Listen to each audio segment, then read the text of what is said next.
أجرمته، وكل ذنب أذنبته، وكل قبيح أسررته، وكل جهل عملته كتمته أو أعلنته وأخفيته أو أظهرته، وكل سيئة أمرت بإثباتها الكرام الكاتبين الذين وكلتهم بحفظ ما يكون مني، وجعلتهم شهودا علي مع جوارحي، وكنت أنت الرقيب علي من ورائهم والشاهد لما خفي عنهم، وبرحمتك أخفيته وبفضلك سترته، وأن توفر حظي من كل خير تنزله أو إحسان تفضله أو بر تنشره أو رزق تبسطه أو ذنب تغفره أو خطأ تستره يا ربي يا ربي يا رب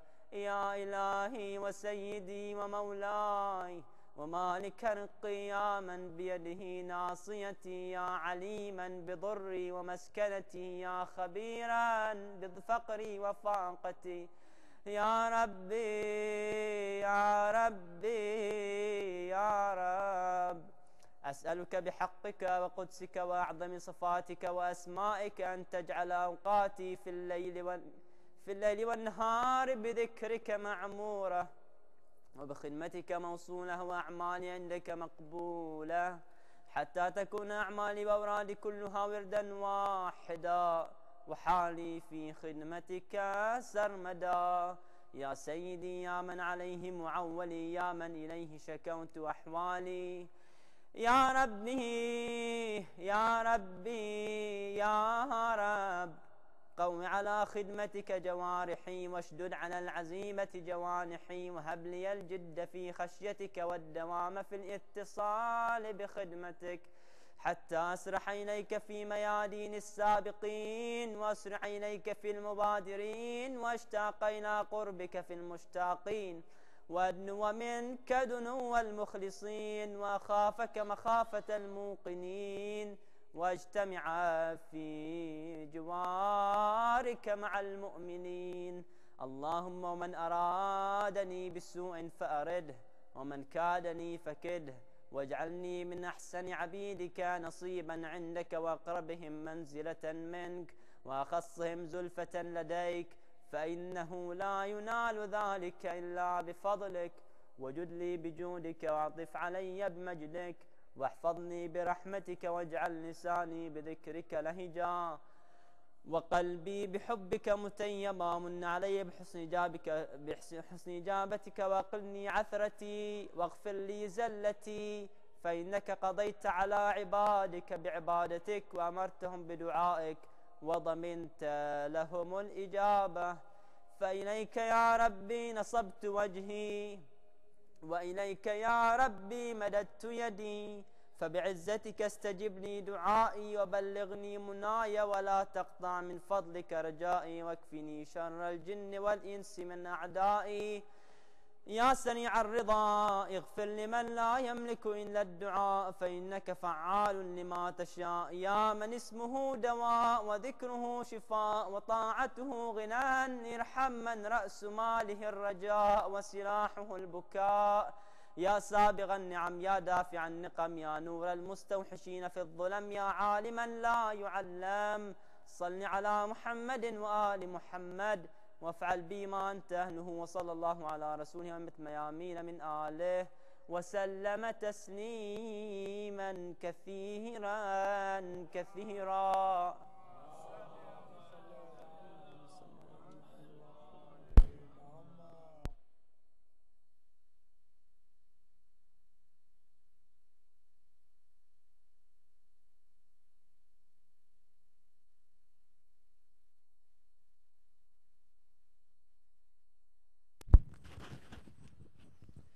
حدیث قصہ بآواز بلند صلوات. اللهم صل على محمد وآل محمد، بر محمد وآل محمد صلوات.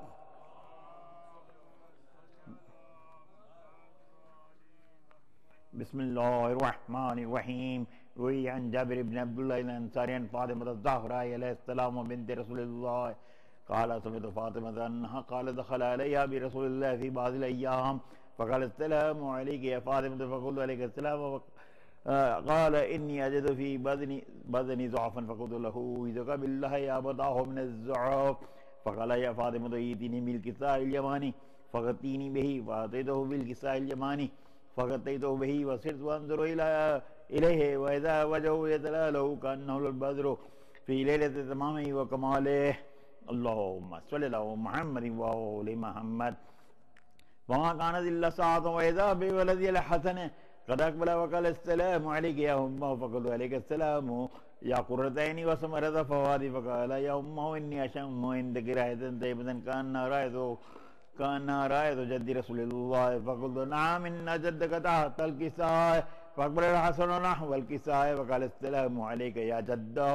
يا رسول الله أتأذنني أن أدخل معك تحت الكساء قال ولك السلام يا ولدي ويا صاحب حوضك تزيد لك فدخل معه تحت الكساء فما كانت إلا ساعة وإذا بولدي الحسين قد أقبل وقال السلام عليك يا أمه فقلت ولك السلام يا ولدي ويا قرتين وثمرة فوادي فقال لي يا أمه إني أشم عندك رائحة طيبة كأنها رائحة جد رسول الله فقلت نعم إن جدك وأخاك تحت الكساء فدنا الحسين نحو الكساء وقال السلام عليك يا جده السلام عليك يا من اختار الله أتأذن لي أن أكون معكما تحت الكساء فقال ولك السلام يا ولدي ويا أوشاف يا أمتي قد أزيد لك فدخل معهما تحت الكساء فأقبل عند ذلك أبو الحسن علي بن أبي طالب وقال السلام عليك يا أمه وقال السلام عليك يا بنت رسول الله فقلت ولك السلام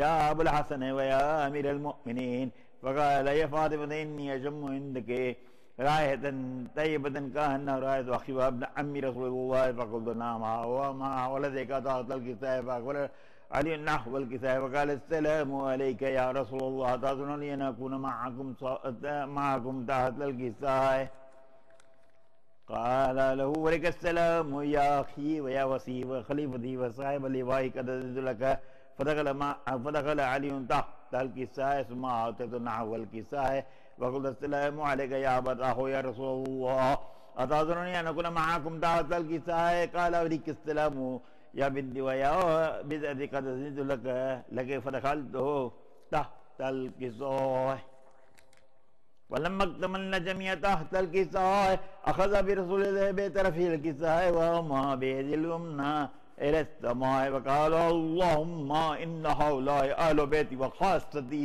وحامتي لحمهم لحمي ودمهم دمي يؤلمني ما يؤلمهم ويحزنني ما يحزنهم أنا حرب لمن حاربهم وسلم لمن سالمهم وعدو لمن عادهم ومحب لمن أحبهم إنهم مني وأنا منهم فاجعل صلواتك وبركاتك ورحمتك وغفرانك ورضوانك علي وعليهم واذب عنهم الرجس وطهرهم تطهيرا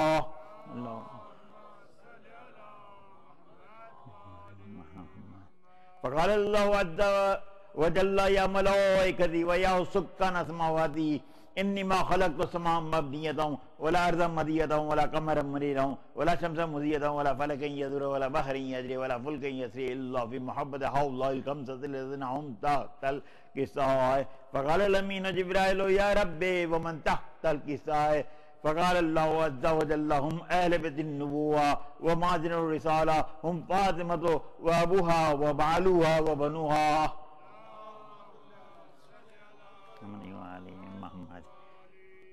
فقال جبرائيل يا ربي أتأذن لي أن أهبط إلى الأرض لأكون معهم سادسا فقال الله نعم قد أذنت لك فهبط الأمين جبرائيل وقال السلام عليك يا رسول الله العلي الأعلى يكرك السلام ويخصك بالتحية والإكرام ويقول لك وعزتي وجلالي إني ما خلقت السماء مبنية ولا أرضا مدية ولا قمرا منيرا ولا شمسا مضيئة ولا فلكا يدور ولا بحر يجري ولا فلك يسري إلا لأجلكم ومحبتكم وقد أذن لي أن أدخل معكم فهل تأذنني يا رسول الله وقال رسول الله ولك السلام يا من ولي الله إنه نم قد أذنت لك فدخل جبرائيل معنا تحت الكساء فقال لأبي إن الله قد أوحى إليكم يقول إنما يريد الله ليذهب عنكم الرجس أهل البيت ويطهركم تطهيرا. اللهم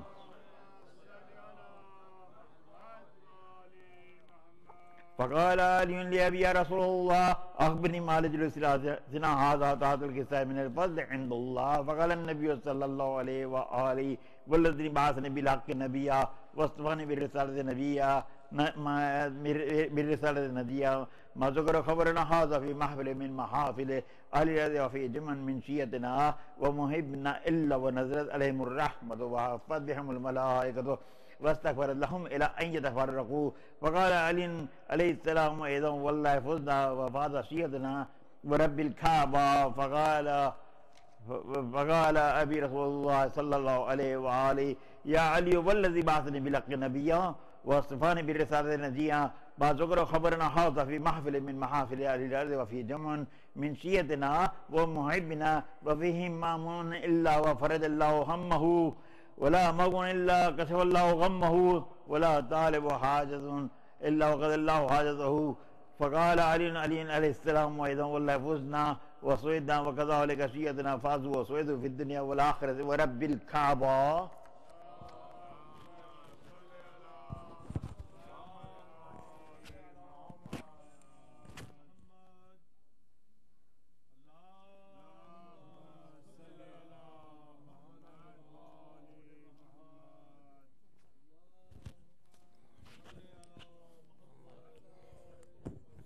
برائے دیگر صلوات اللہم صلی اللہ. کھول دی آنکھیں بالی پر ہم نے پا کر خوشبو علی، پھر نہیں دیکھا اور کسی کو، دیکھ کے ہم نے سوئے علی. کب آئے کب گئے فرشتے، قبر سے ہم کو کیا معلوم، ہم تو تھے مصروف عبادت، دیکھ رہے تھے روئے علی. کھول دی آنکھیں بالی پر اور بدر احد خیبر خندق تو یہ سب بعد کی باتیں ہیں. گلائے اجدر سے پوچھو کیا ہے زور بازو علی. کھول دی آنکھیں بالی پر اور وہ جو مجسم آپ علی ہو، اس کے بارے میں سوچو. وہ جو مجسم آپ علی ہو، اس کے بارے میں سوچو. اس کو تو کہتے ہو قلندر، مل گئی جس کو بوئے علی. کھول دی آنکھیں بالی پر مرضی حق کا حامل شوہر، بیٹے ہیں سردار جنا، جس کو چاہے بخش دے جنت، مرضی بانو علی. کھول دی آنکھیں بالی پر ہم نے پا کر خوشبو علی.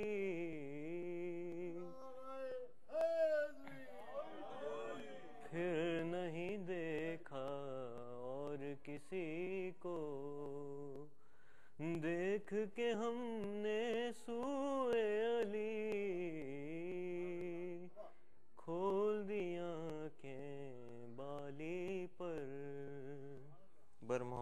محمد صلوات.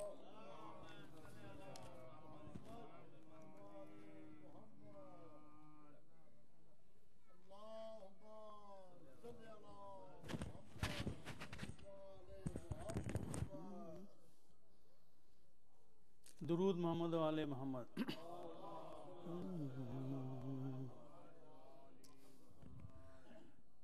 اے میرے حق نگار قلم کہ یا حسن،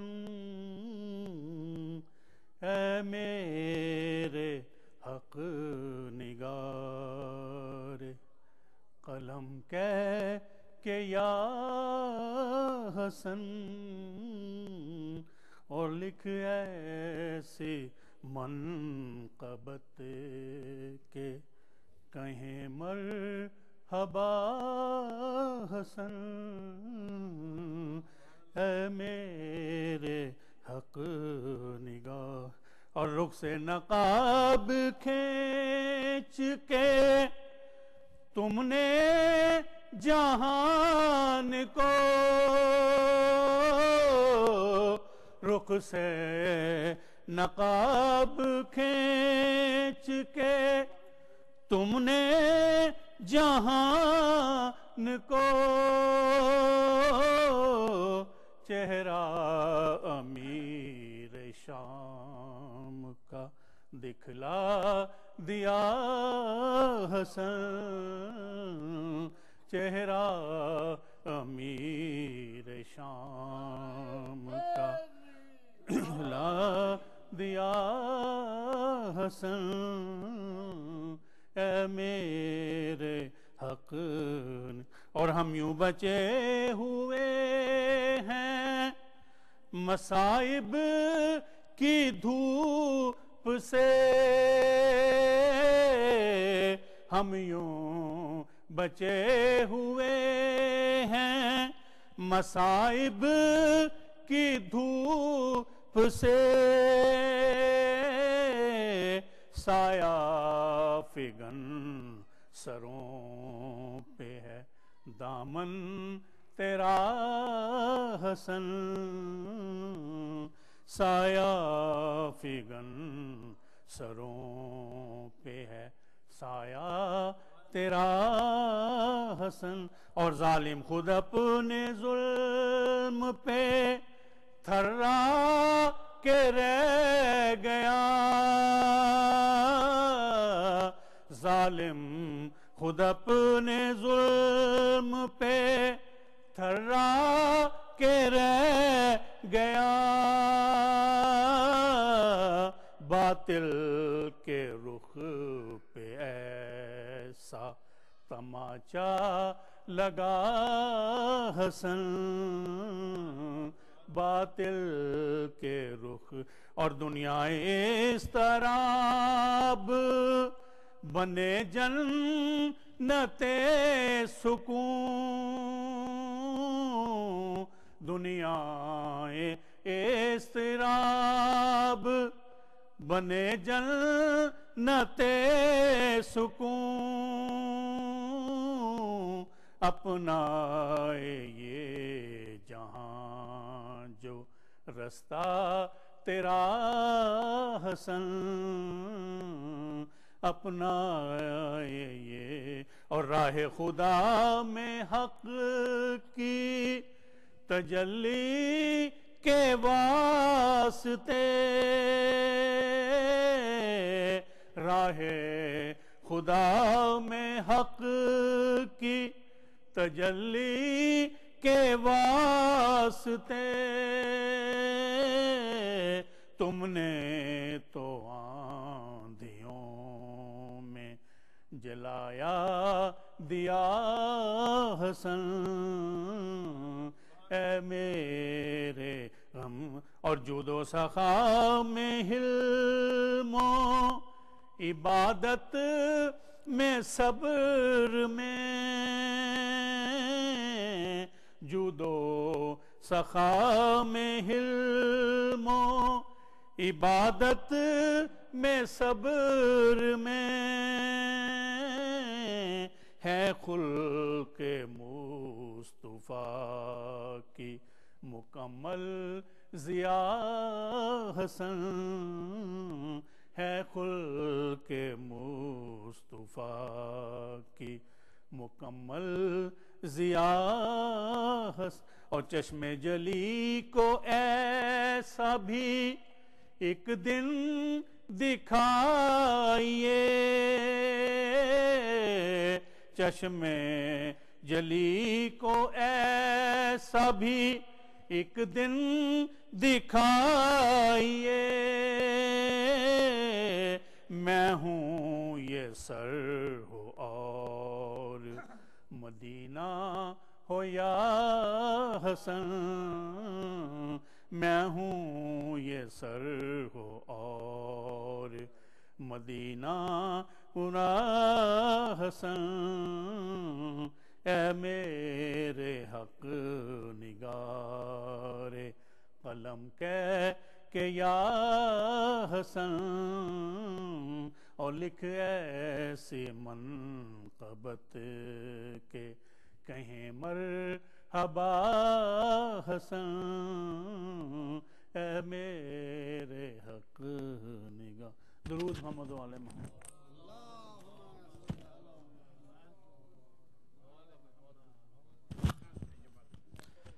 خواتین و حضرات، ایک اعلان سماعت فرما لیجئے۔ 3 سپٹمبر کو بروز جمعہ یوم قدس کا اجتماع ڈیلی سینٹر پر 3 بجے سے 6 بجے تک ہوگا۔ ہم متواتر آپ کو مطلع کرتے رہیں گے، اور گزارش ہے کہ جمعہ کے لیے جب آپ یہاں تشریف لائیں تو بہتر ہے کہ پول کر کے مومنین اکٹھے وہاں چلے جائیں۔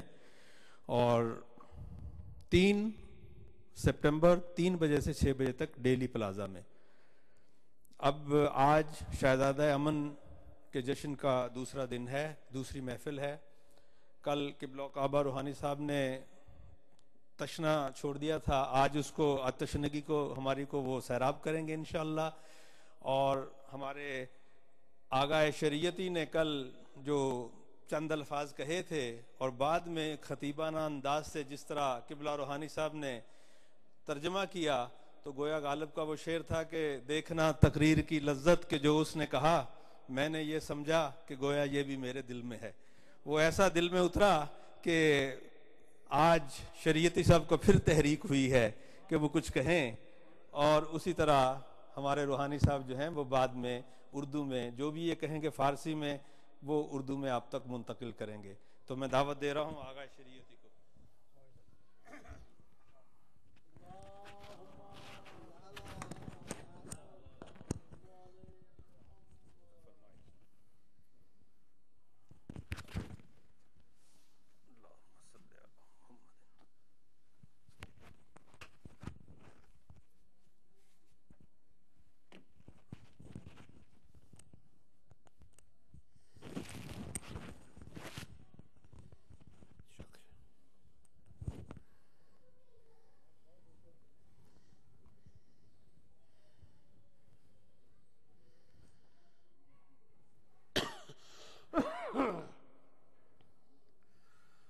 السلام علیکم جمیعاً ورحمۃ اللہ وبرکاتہ۔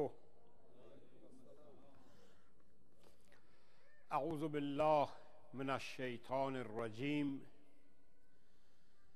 بسم اللہ الرحمن الرحیم، الحمد للہ والصلاة علی رسول اللہ وعلی آلہ آل اللہ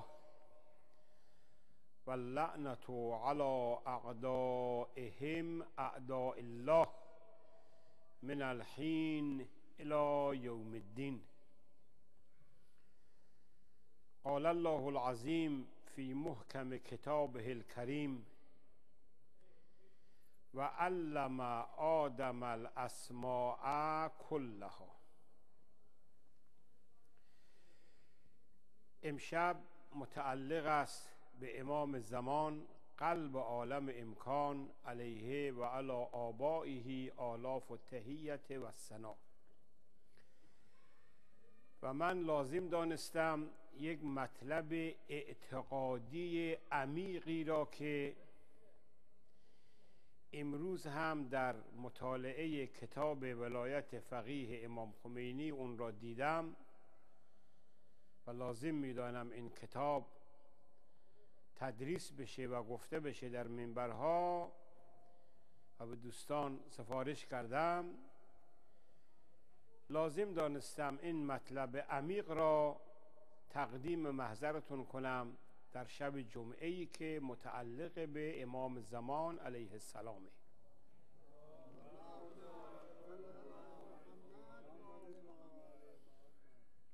خداوند در این آیه می‌فرماید و علم، خدا معلم است، آدم معلم است، اسما معلم به می باشد. و علم آدم الاسماء، خدا به آدم همه اسما را تعلیم داد.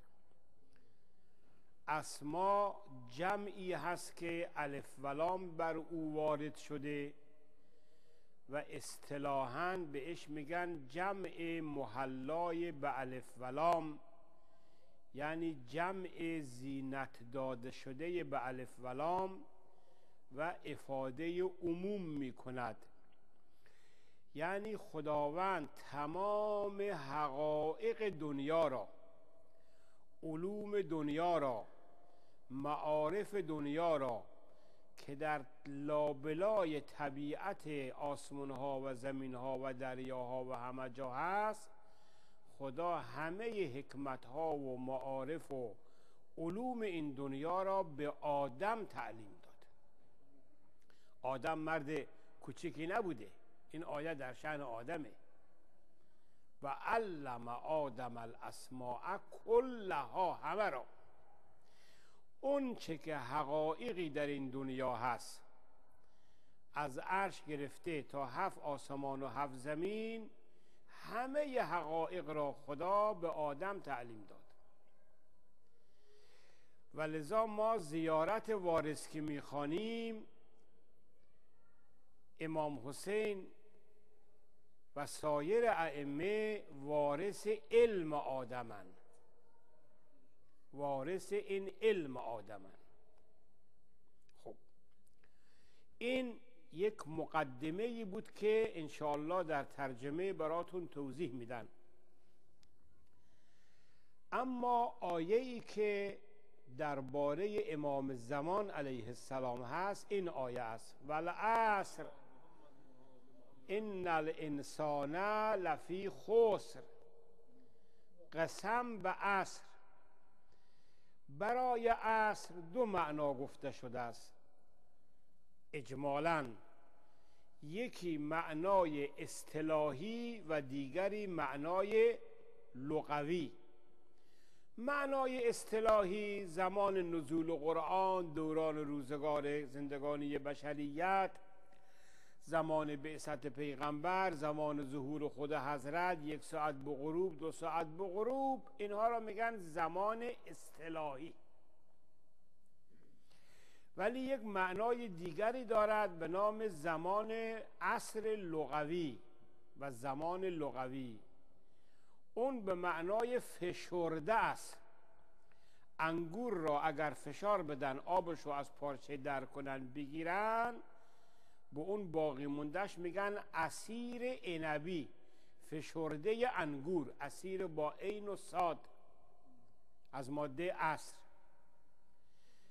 یکی از معانی لغوی عصر به معنای فشار و عصاره و خلاصه است.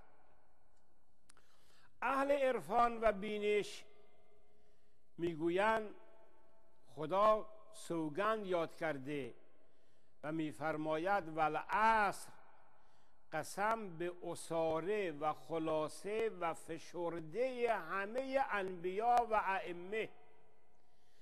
الان امشب شب 16 رمضان 1431 هجری و قبل از این و بعد از این تا ظهور حضرت و قیامت، عصاره و خلاصه و فشرده همه علوم و معارف و حقایق و کمالات 124,000 پیغمبر و علی و زهرا و فرزندانشون تا امام عسکری، اساره و فشرده و خلاصه همه مهدی زهرا امام زمان علیه السلام است.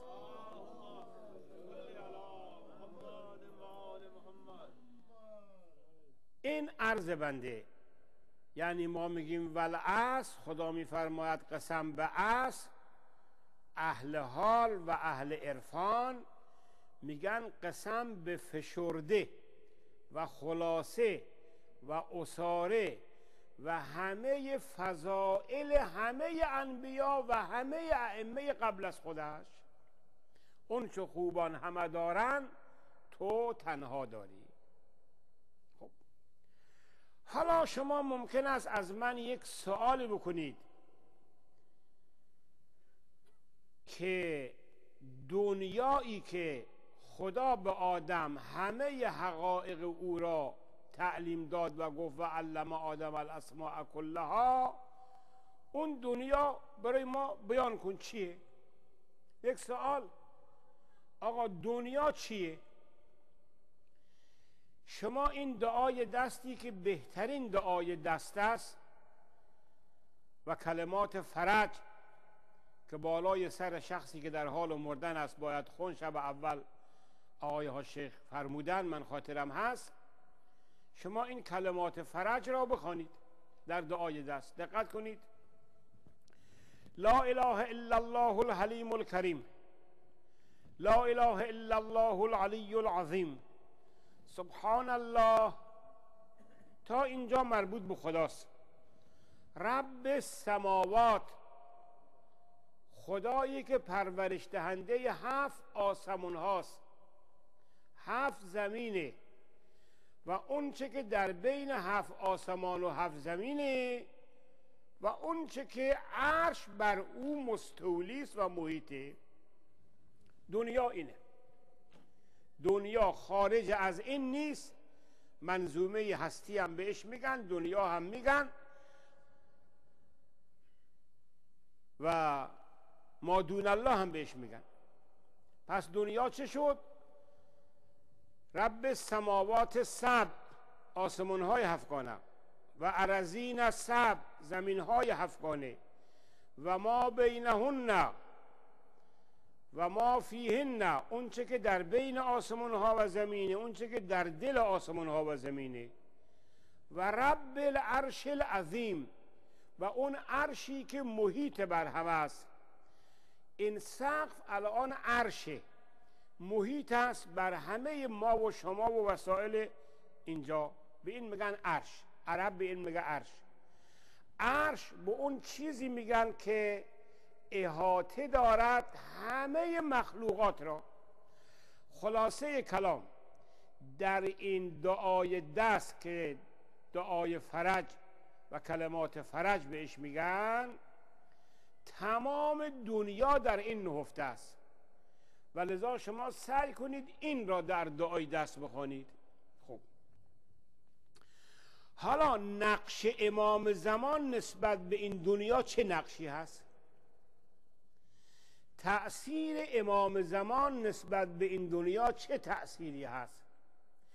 امام زمان در کنار این دنیا چه نقشی را ایفا می کند؟ بگم بهتون، اگر امام زمان نباشه آسمون و عرش و همه رو سر زمین فرو میریزه، زمین هم اهل خودشو فرو میبره. اذن لساخت، یعنی زمین اهلشو فرو میبرد و آسمان هم فرو میریزه. در جامعه کبیره چی میخوانیم؟ و بکم یمسک السماء ان تقع علی الارض. به طفیل وجود شما 14 معصوم است که دارای ولایت تکوینی هستین که ذرات و موجودات در مقابل شما خاضع و خاشع و مطیعن. به خاطر شما آسمان رو سر زمین فرو نمیریزد، زمین هم اهل خودشو قرتش نمیده، فرو نمیبره. پس نقش امام زمان و این وارث علم و معارف و علوم آدم و انبیا و ائمه قبل از خود نقشش این است که مایه دوام و بقا و حیات 7 آسمان و 7 زمین و اونچه که در بین 7 آسمان و زمینه و اونچه که در دل 7 آسمان و زمینه و اونچه که در عرشه. این نقش امام زمان من و شماست. و لذا من سفارش میکنم در دعای دست لا اله الا الله الحلیم الکریم را بخوانید تا آخر. اللهم کن لولیک الحجة ابن الحسن را بخوانید تا آخر. بعد بگید ربنا آتنا فی الدنیا حسنه و فی الاخرة حسنه و قنا عذاب النار. گمون نمی کنم دعا ردخور داشته باشه. با این توضیحی که من دادم آشیخ بیشتر توضیح خواهند داد. پس نقش امام زمان در همه دنیا که همه دنیا و مخلوقات خدا در همین دعای فرج جمعه که عرض کردم نقشی است که اگر اون حضرت نباشه از ناحیه فیاض مطلق یعنی الله فیض به عرش و 7 آسمان و 7 زمین و این جن و انس و ملک و وحوش و طیور و چرنده پرنده گزنده خزنده همه نمیرسه. این نقش امام زمانی. لذا میگن قلب عالم امکان. ما خوشحالیم که یک چنین امام زمانی داریم. این عرض بنده و بیشتر از این مصدق نمیشم. ای شمس ولایت که پس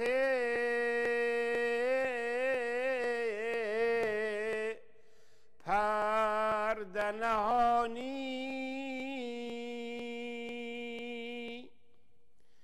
ای شمس ولایت که پس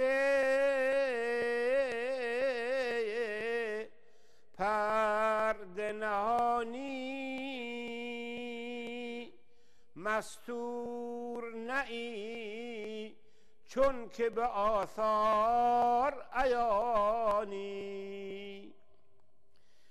پوشیده ز خفاش بود چشمه خورشید، با این که منور ز رخش گشت جهانی،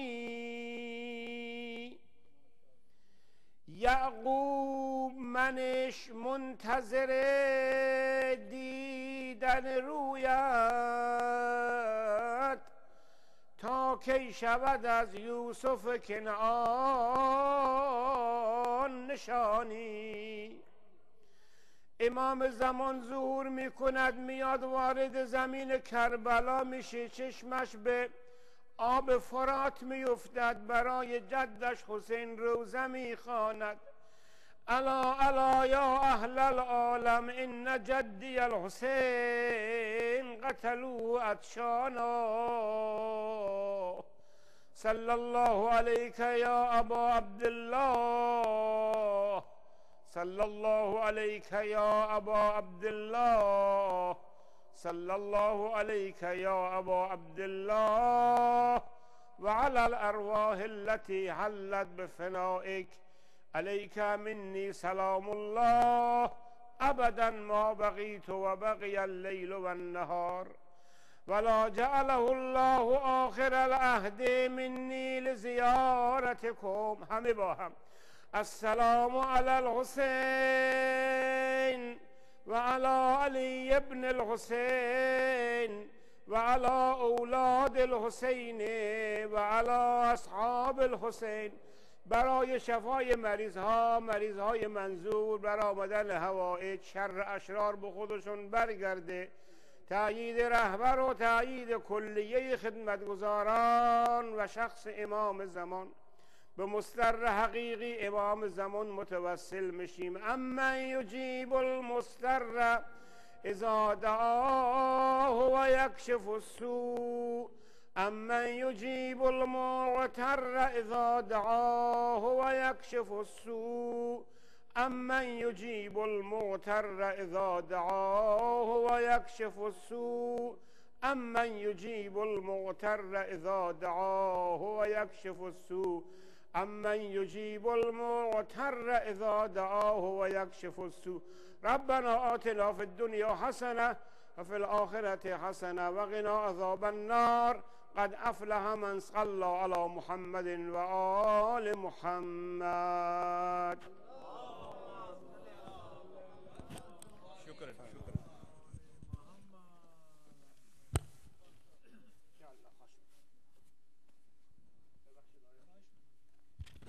صلوات.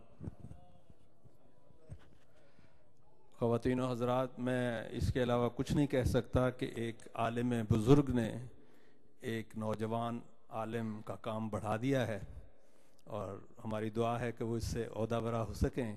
میں دعوت دے رہا ہوں کہ قبلہ و کعبہ روحانی صاحب کو تشریف لائیں. اللہم صلی علی محمد و آل محمد.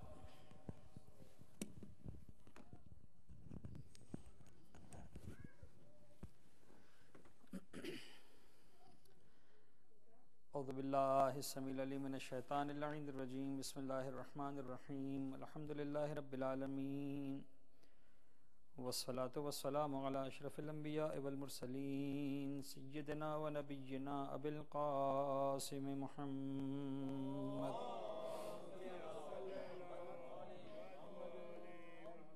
وعلی اہل بیتہ الطیبین الطاہرین المعصومین المنتجبین لا سیما علی بقیت اللہ فی الارضین وحجتہ علی العالمین واللعن الدائم علی اعدائهم ومنکری فضائلهم وغاصبی حقوقهم اجمعین بیوم ظلمهم وغصبهم وعداوتهم الى یوم الدین. بسم اللہ الرحمن الرحیم. اللہم کن لولیک الحجۃ ابن الحسن صلواتک علیہ وعلی آبائہ فی ہذہ الساعة وفی کل ساعة ولیا وحافظا وقائدا وناصرا ودلیلا وعینا حتی تسکنہ ارضک طوعا وتمتعه فيها طويلا.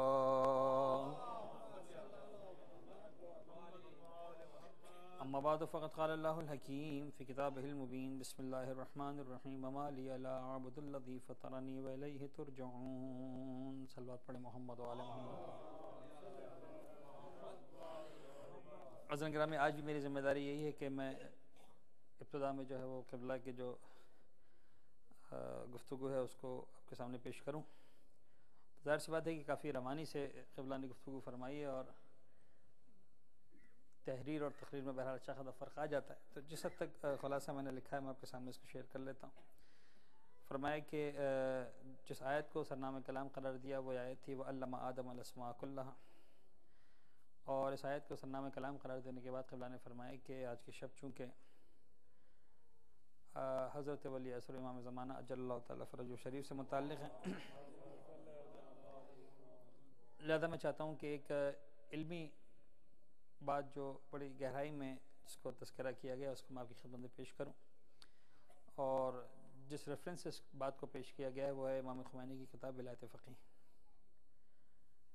اچھا، فرماتے ہیں کہ اس آیت کو اگر ہم غور کریں وَعَلَّمَ آدَمَ الْأَسْمَاءَ كُلَّهَا، اس کا ترجمہ یہ ہے کہ پروردگار عالم نے جناب آدم کو اسماء سکھائے اور تمام کے تمام اسماء سکھا دی. کلہا، تمام کے تمام اسماء کی تعلیم دی. یہاں پر تین چیزیں ہیں. نمبر ایک معلم، تو یہ خدا ہے. دوسری ہستی ہے معلم کہ جس کو تعلیم دی گئی ہے، وہ حضرت آدم کی ذات ہے. اور تیسری چیز معلم بہ، یعنی وہ چیزیں جن کی تعلیم دی گئی ہے. تو معلم خدا ہے، معلم جناب آدم ہے، اور جن چیز کی تعلیم دی گئی ہے وہ ہے اسماء. پھر جناب علی بات یہ ہے کہ یہاں سے ایک مزید آگے مطلب کو بڑھایا اور فرمایا کہ لفظ اسماء جو ہے وہ اس وقت جو قرآن میں استعمال ہوا ہے وہ صرف لفظ اسماء استعمال نہیں ہوا بلکہ الاسماء استعمال ہوا ہے. ایک الف لام ہے جو شروع میں لفظ اسماء سے پہلے لگا دیا گیا. عربی فصاحت اور بلاغت کے اعتبار سے جب لفظ ال یہاں پر لفظ اسماء پر آیا تو اسماء کا لفظ اگرچہ خود پلورل ہے، اسم کی جمع ہے، تو جمع کے اوپر عام طور پر جو ہے اس بات کے امکانات کم ہوتے ہیں کہ الف لام کو لگایا جائے عربی زبان کے قاعدے کے اعتبار سے.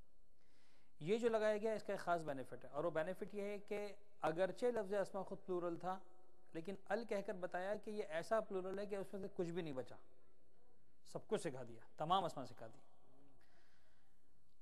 تو خلاصہ یہ ہوا کہ تمام پروردگار عالم نے تمام علوم و معارف جو دنیا اور زمین کے اندر تھے، کچھ بھی تھا، وہ سارا کا سارا پروردگار نے جناب آدم کو سکھا دیا. لہٰذا یہ بات سمجھ لینی چاہیے کہ جناب آدم کوئی چھوٹی شخصیت کا نام نہیں ہے، بلکہ جب ہم مختلف زیارتوں میں، خاص طور پر زیارت وارثہ میں جب امام کو سلام کرتے ہیں یا باقی ائمہ کے ساتھ جب سلام کے ساتھ لفظ وراثت کا تذکرہ ہے، تو تمام انبیاء کو وارث علم آدم قرار دیا گیا ہے. منزل علم جناب آدم جو ہے وہ ایک طرح سے پائنیئر ہے جن سے اس کائنات کا سٹارٹ ہوا. اس ایک بات کو سیکھنے کے بعد اب وہ کہتے ہیں اب آئیے دوسری بات کے اوپر، وہ آئے جس کا ڈائریکٹ تعلق امام زمانہ سے، اور اس کے بعد ہم ریلیٹ کریں گے وہ علامہ آدم الاسماء سے. فرمایا والعصر ان الانسان لفی خسر، عصر کی قسم کہ انسان گھاٹے اور خسارے میں. یہ عصر کیا ہے؟ کا عصر کے ایک تو وہ معنی ہے کہ جو مفسرین نے، مترجمین نے قرآن کے اس سورے کی مناسبت سے پیش کی، جس کو ہم کہتے ہیں اصطلاحی معنی. تو اصطلاحی معنی کے اعتبار سے کہا ہے جناب علی کہ یہ کون سے زمانے کی بات ہو رہی ہے، تو کسی نے کہا کہ پیغمبر اکرم کے دور کی بات ہو رہی ہے، کسی نے کہا کہ جس زمانے میں قرآن نازل ہو رہا تھا اس دور کی بات کی جا رہی ہے، کسی نے کہا کہ وقت عصر کی بات کی جا رہی ہے، کسی نے کہا کہ زمانے کے امام کے ظہور کے دور کی بات کی جا رہی ہے، وغیرہ وغیرہ مختلف جو اصطلاحی اعتبار سے معنی بتائے. لیکن ایک اس کے ڈکشنری میننگ ہے جسے ہم لغوی معنی کہتے ہیں کہ لغت میں لفظ عصر کی معنی کیا ہے. کا لغوی اعتبار سے عصر کے معنی ہے کسی بھی چیز کا نچوڑ. لہٰذا عربی زبان میں جب انگور کو اگر مثال کے طور پر اچھی طرح سے پریس کر دیا جائے اور کسی ململ کے کپڑے میں اس کو ڈال کر اس کا جو ہے وہ رس نکال لیا جائے، تو اس رس جو چھلکا بچ جائے گا وہ اپنی جگہ، جو رس نکلے گا اسے کہا جائے گا عصیر عنب، انگور کا خلاصہ، انگور کا نچوڑ، انگور کا رس. کہا کہ جب اہل عرفان اور اہل معرفت نے جب قرآن کی آیت کو دیکھا والعصر، تو انہوں نے کہا کہ یہاں پر عصر سے مراد جو ہے وہ ساری باتیں ٹھیک ہے، اپنی جگہ صحیح ہیں، لیکن خدا نے قسم کھائی ہے ایک طرح سے اس نچوڑ کی جو اس پوری کائنات کا نچوڑ ہے. والعصر کہہ کر پروردگار عالم کوئی صرف ایک ٹائم کی قسم نہیں کھا رہا، بلکہ اس ذات کی اور اس شخصیت کی قسم کھا رہا ہے جو اس پوری کائنات کا خلاصہ ہے، اس پوری کائنات کا نچوڑ ہے، آدم سے لے کر خاتم تک، اور پھر جناب خاتم کے بعد شہزادی کونین کی نسل کے اندر مولا کائنات سے لے کر زمانے کے امام تک، اور اس کے بعد قیامت تک جو کچھ آنے والا اس کا جو خلاصہ ہے. اور وہ اگر خلاصہ اور وہ نچوڑ اگر اس پوری کائنات کا جو ہے وہ ذات مبارک امام زمانہ علیہ السلام کے سوا کوئی بھی نہیں.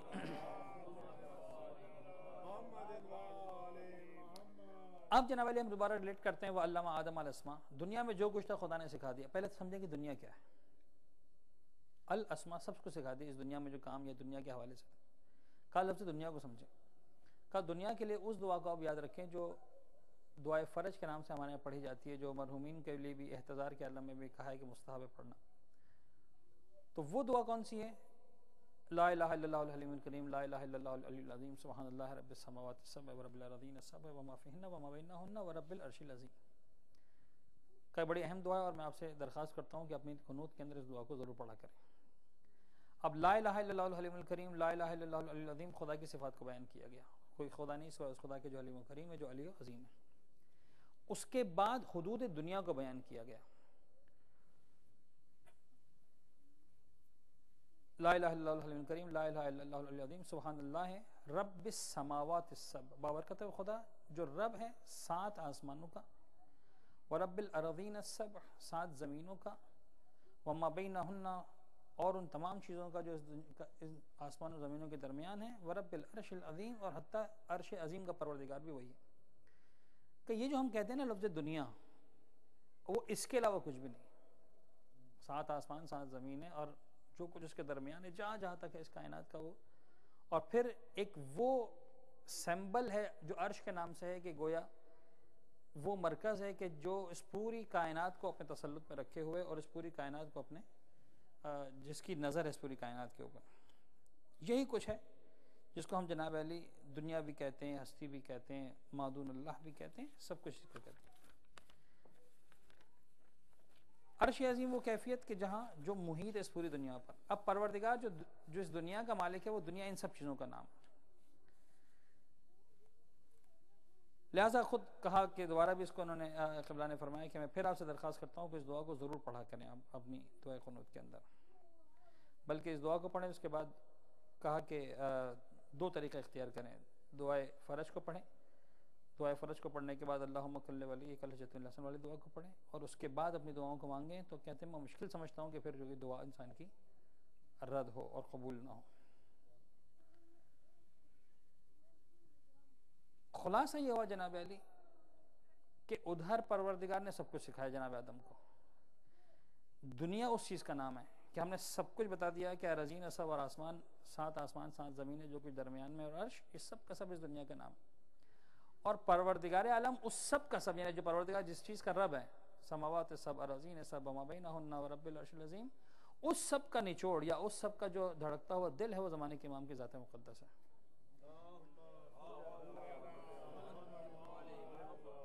یعنی اگر امام نہ ہو تو آسمان گر جائے, زمین کو تہس نہس کر دیں, اور اگر زمانے کے امام کی شخصیت اور ان کا وجود مقدس نہ ہو تو حتیٰ یہ زمین اپنے اہل کو اپنے اندر جو ہے وہ کھینچ لیں, کچھ بھی نہ بچے, سب کچھ ختم ہو جائے. زمانے کے امام ہیں کہ جن کے ایسے آسمان نہیں گر رہا. زمانے کے امام کا وجود مقدس ہے کہ زمین ان لوگوں کو اپنے اندر جو ہے وہ نہیں کھینچ لیتی ہے. زیارت جامعہ کا حوالہ دیا کہ اس میں بھی ہم یہی پڑھتے ہیں, وہ بکم یمسک السماء ان تقع علی الارض, اہل بیت اطہار آپ ہی وہ ہیں جن کے وسیلے سے پروردگار عالم اس عرش اور اس آسمانوں کو جو ہے وہ زمین پر نہیں گرنے دیتا. تو یہ زمانے کے امام کی ذات مقدس ہے. اسی لیے ہم کہتے ہیں کہ زمانے کے امام قلب عالم امکان ہے.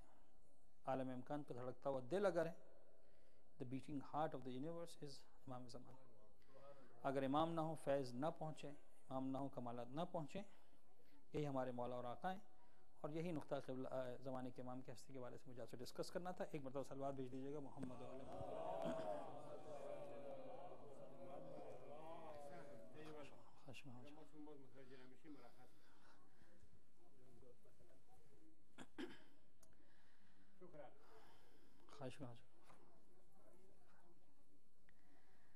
ایک صلوات پڑھ دیجیے گا پھر محمد علیہ محمد.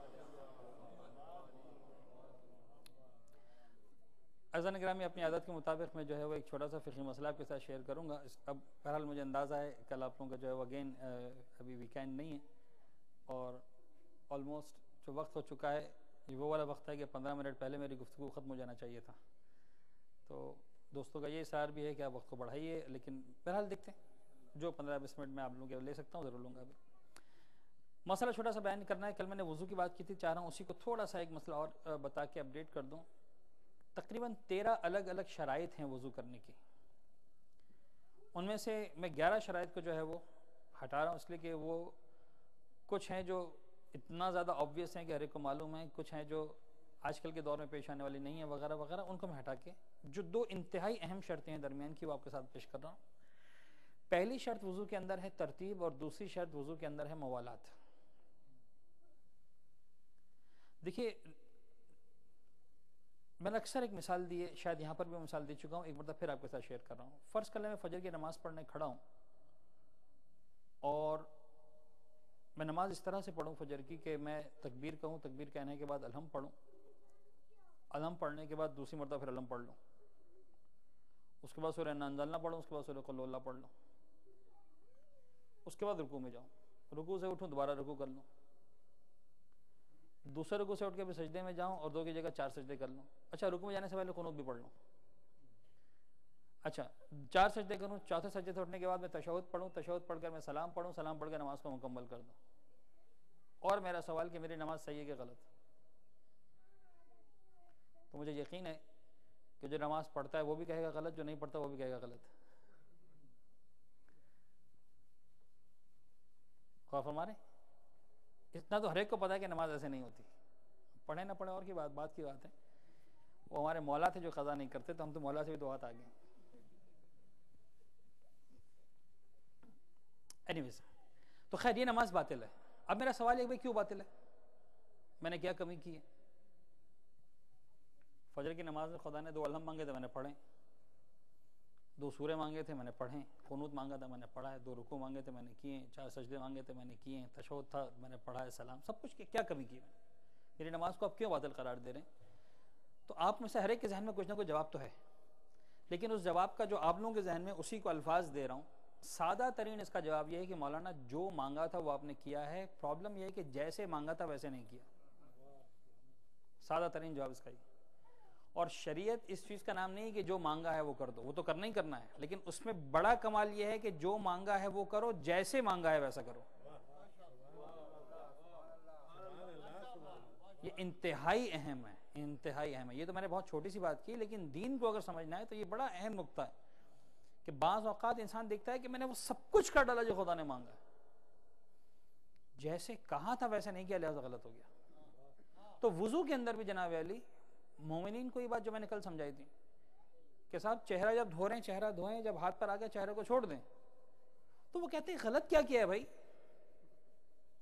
چہرہ تو دھلا ہی ہے نا، ہاتھ تو دھل ہی گئے نا. ہم نے یوں ہاتھ پھیر دیا اور یوں ہاتھ پھیر دیا، پھر یوں ہاتھ پھیر دیا، سیدھے ہاتھ پر الٹے ہاتھ پر اور سیدھے ہاتھ پر الٹے ہاتھ پہ. اس کی مثال بالکل وہ والی. بسم اللہ الرحمن الرحیم، الحمدللہ رب العالمین، بسم اللہ الرحمن الرحیم، قل هو اللہ احد الرحمن الرحیم مالک یوم الدین اللہ الصمد.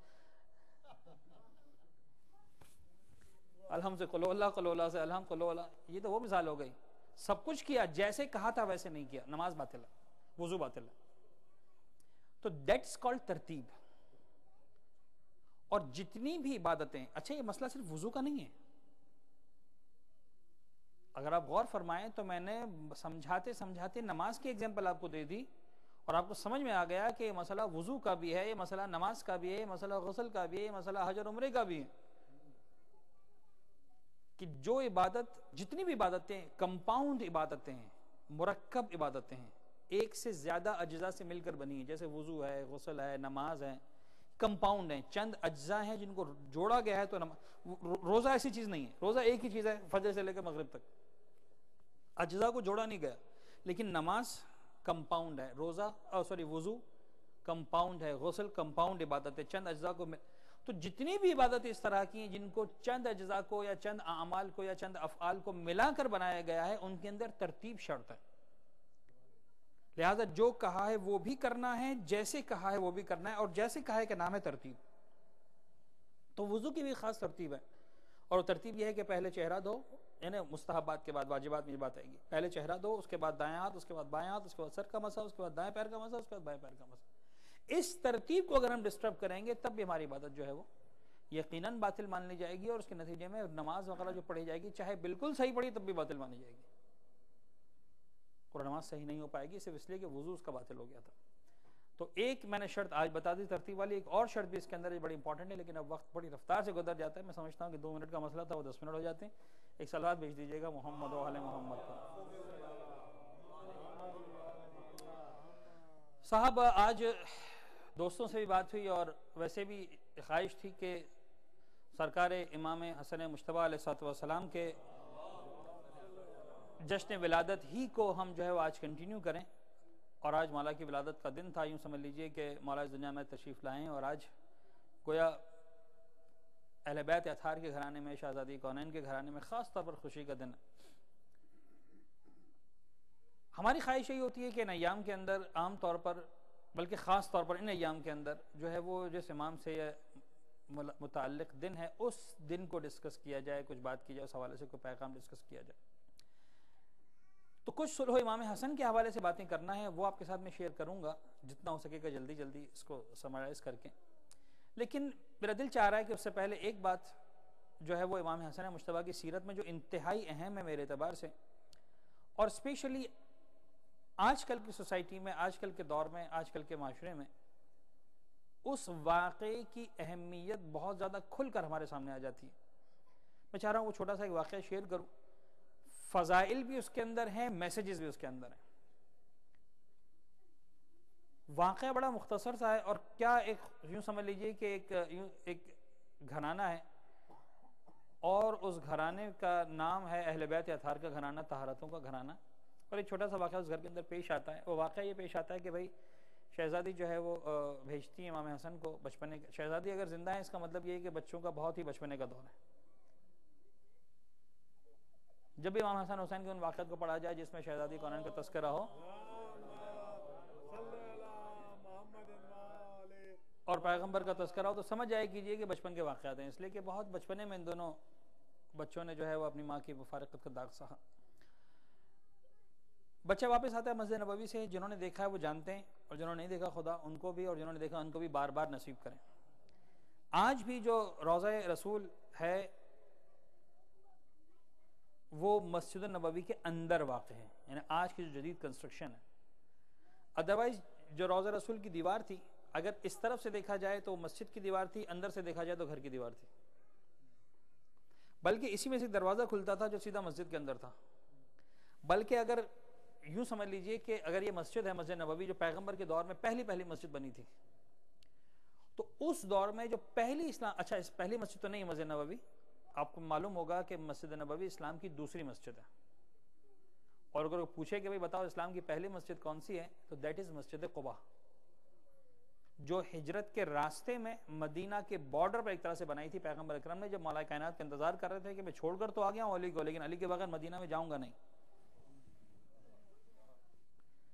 یعنی اسلام کا کوئی بھی کام علی کے بغیر مکمل نہیں ہے، تو ہجرت مدینہ کیسے مکمل ہو جائے گی علی کے بغیر؟ ایک صلوات پڑھیں محمد و آل محمد. لہٰذا انتظار فرمایا، اور جب انتظار فرمایا تو وہیں پر پیغمبر کی اونٹنی قصوہ نے جو ہے وہ چکر لگایا حکم خدا سے، اور جس جگہ پر اسے چکر لگایا اسی جگہ مسجد بنائی گئی مسجد قباء کے نام سے. انشاءاللہ وہ کبھی مسجد قباء کے حالات میں یا مدینہ کے سفر میں آپ لوگ دیکھیں گے اور سنیں گے. مسجد نبوی جو بنی تھی تو اس کا طریقہ کار یہ تھا کہ دیوار کے ساتھ ہی اصحاب نے، پیغمبر نے، دوستوں نے اپنے اپنے گھر بنا لیے تھے. یعنی وہ دیوار ایک طرف سے جو ہے مسجد کی دیوار تھی اور ایک طرف سے جو ہے وہ اصحاب کے گھروں کی دیوار تھی، اور سب نے ایک دروازہ اندر میں کھولا ہوا تھا. دروازہ کھولنے تو مسجد میں آ گئے. جیسے آج کل کمپاؤنڈ ہوتے ہیں، ہم نے دیکھا ہوگا اپارٹمنٹس وغیرہ کے اندر کہ ہر ایک کا دروازہ اندر ہے. اگر آپ دروازہ کھولیں گے تو کمپاؤنڈ میں آ جائیں گے، اس طرف سے اگر دروازہ کھولیں گے تو آپ ایلی میں چلے جائیں گے، اسٹریٹ میں چلے جائیں گے، باہر نکل جائیں گے. بالکل یہ مسجد اسی طرح کا ایک کمپاؤنڈ بن گئی تھی کہ ایک درمیان کا کمپاؤنڈ ہے، مسجد ہے، چاروں طرف بلکہ تینوں طرف، چار طرف تو نہیں، جس طرف قبلہ تھا اس طرف بھی، اس طرف کچھ نہیں تھا، باقی تینوں طرف جو ہے وہ گھر بن گئے تھے، حجرے بن گئے تھے، مکانات بن گئے تھے، کمرے بن گئے تھے، اور ہر ایک میں دروازے تھے. اور اصحاب دروازہ کھولتے تھے، مسجد میں آ جاتے تھے، اندر چلے آتے، دوبارہ گھر میں چلے آتے تھے. اور یہیں سے جناب زہرا کی ایک فضیلت ہمارے سامنے آتی ہے کہ حکم پروردگار سے سارے دروازوں کو بند کر دیا گیا، صرف جناب فاطمہ زہرا کے دروازے کو کھلا رکھا گیا.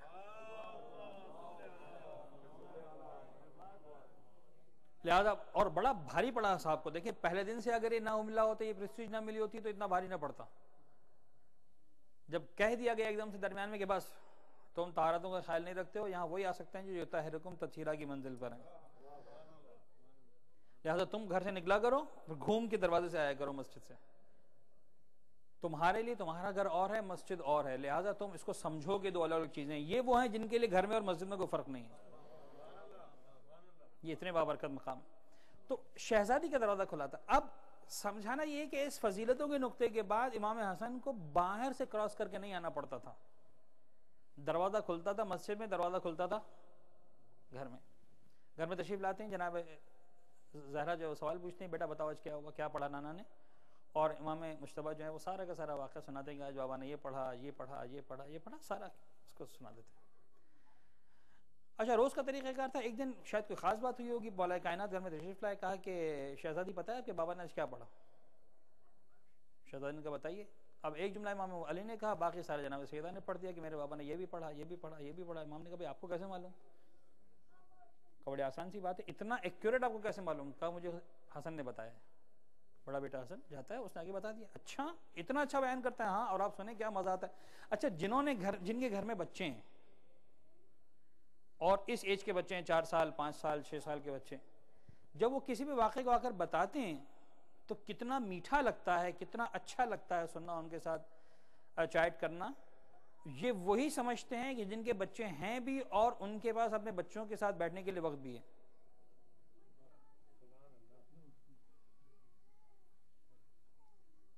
وہ تو یہیں کے ماحول سے داستان ہمارے پاس آئی ہے، مجھے نہیں معلوم کہ جو ہے وہ انٹرنیٹ پر بڑی چلی داستان ایک زمانے میں، آج سے 4-5 سال پہلے 6 سال پہلے، کہ صاحب ایک بچہ جو ہے وہ اپنے ابو سے پوچھتا ہے، بڑے ڈاکٹر تھے، اور یہ کہ ڈاکٹر صاحبان بیٹھے ہوں ناراض نہ ہو جائیں، یہ ہر ڈاکٹر کی بات نہیں ہے، بہت بڑے ڈاکٹر تھے، اور جناب علی جو ہے وہ گھر میں آئے تو خرچی ملتی تھی اس کو، مثلا $3 $4 $5 جو بھی ملتی تھی. تو اس بچے نے ایک دن جب باپ آیا تھکا رہا آفس سے کلینک سے گھر پہ آیا، کہا بابا آپ مجھے بتائیے کہ آپ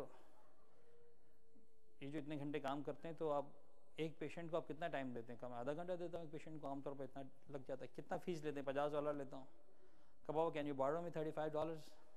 کہا تم اسی لیے پوچھ رہے تھے مجھ سے کہ سارے میں کتنے کماتا ہوں، تم جو ہے وہ پیسوں کی تمہیں لگی ہوئی؟ کہا نہیں بابا میرے پاس $15 تو ہیں، مجھے آپ سے آدھا گھنٹہ چاہیے، لیکن میرے پاس پیمنٹ نہیں آپ کو پے کرنے کے لیے. اب مجھے نہیں پتا یہاں ایسا ہوتا ہے کہ نہیں ہوتا، ہم نے سنا ہے کہ ایسا ہوتا ہے کہ باپ کے پاس وقت نہیں ہے اپنی اولاد سے بات کرنے کے لیے. تو جن کے پاس اولاد بھی ہے اور وقت بھی ہے ان کو بڑا اچھا لگتا ہے.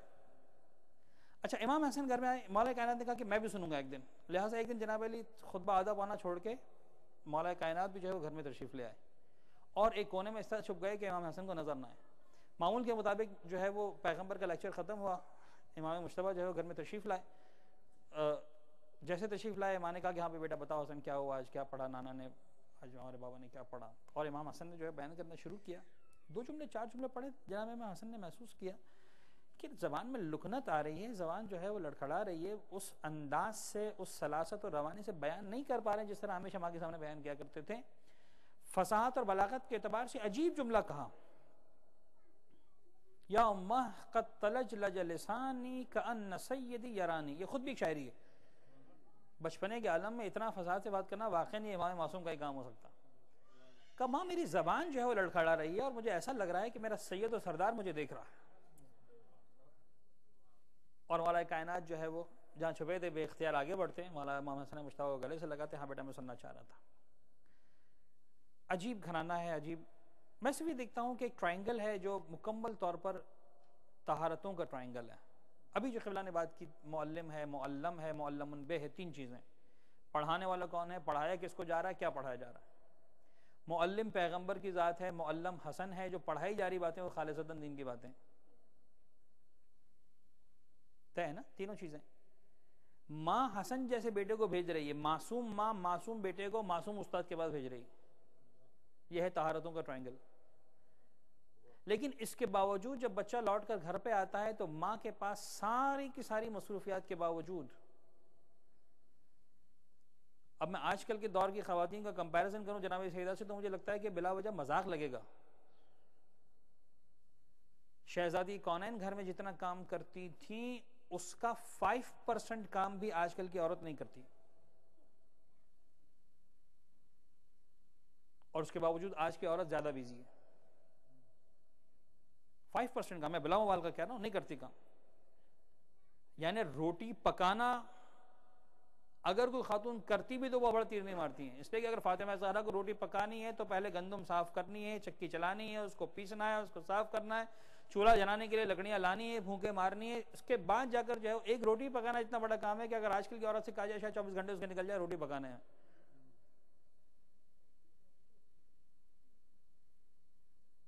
جتنا سختیوں کے ساتھ شہزادی کونین کام کرتی ہیں اور ہاتھوں میں چھالے پڑ جاتے تھے، اس کے باوجود ماں کے پاس اتنا وقت ہے کہ حسن کو بٹھاتی ہیں سامنے، بات کرتی ہیں، بیٹا کیا بتایا، اور حسن سب کچھ بتاتے ہیں.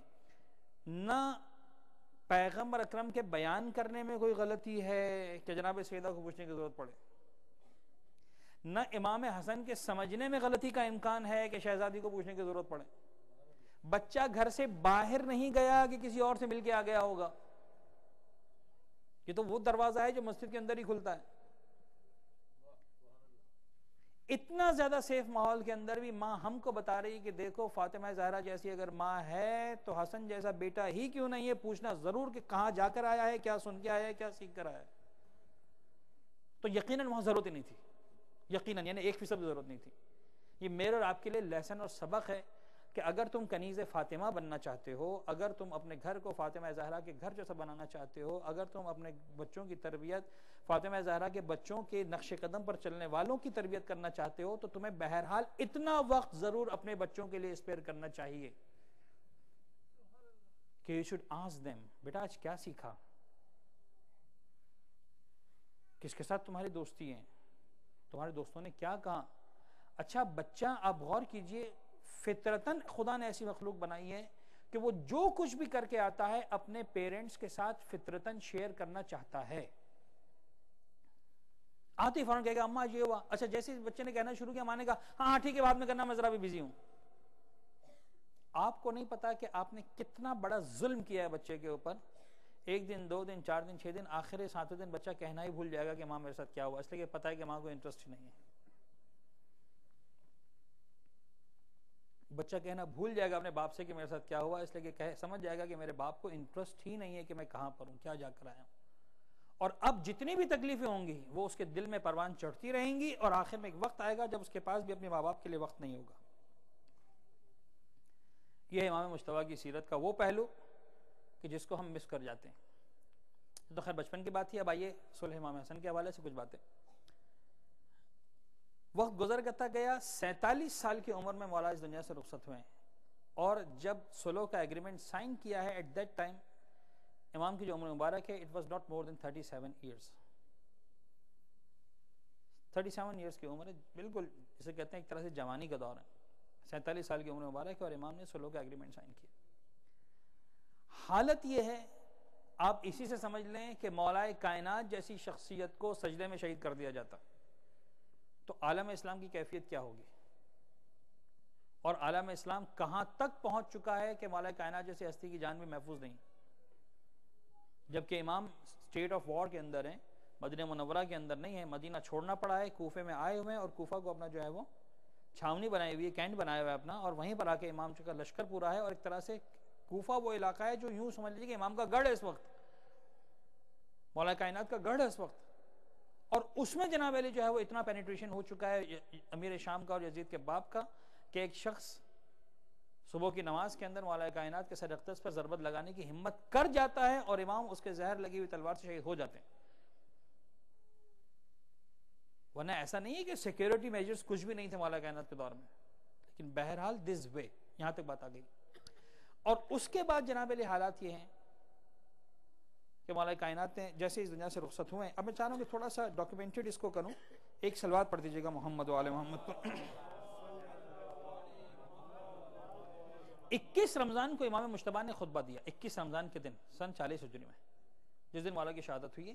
میں چاہ رہا ہوں کہ جو اردو ترجمے کے عین الفاظ ہیں, علامہ ذیشان حیدر جوادی صاحب قبلہ کے لکھے ہوئے الفاظ ہیں جو ٹرانسلیشن کیا انہوں نے اس خطبے کا, بہت مختصر سا خطبہ.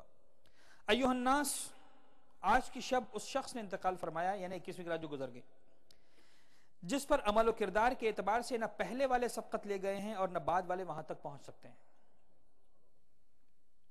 وہ مرد میدان رسول اکرم کے ساتھ راہ خدا میں جہاد کیا کرتا تھا, انہیں بچاتا تھا, اور جب وہ پرچم دے کر اسے میدان جہاد میں بھیج دیتے تھے تو وہ دانی طرف سے جبرائیل اور بائیں طرف سے میکائیل ہوتے تھے جو ان کے ساتھ ہوتے تھے, اور وہ اس وقت تک واپس نہ آتا تھا جب تک دونوں ہاتھوں پر فتح حاصل نہ کر لے.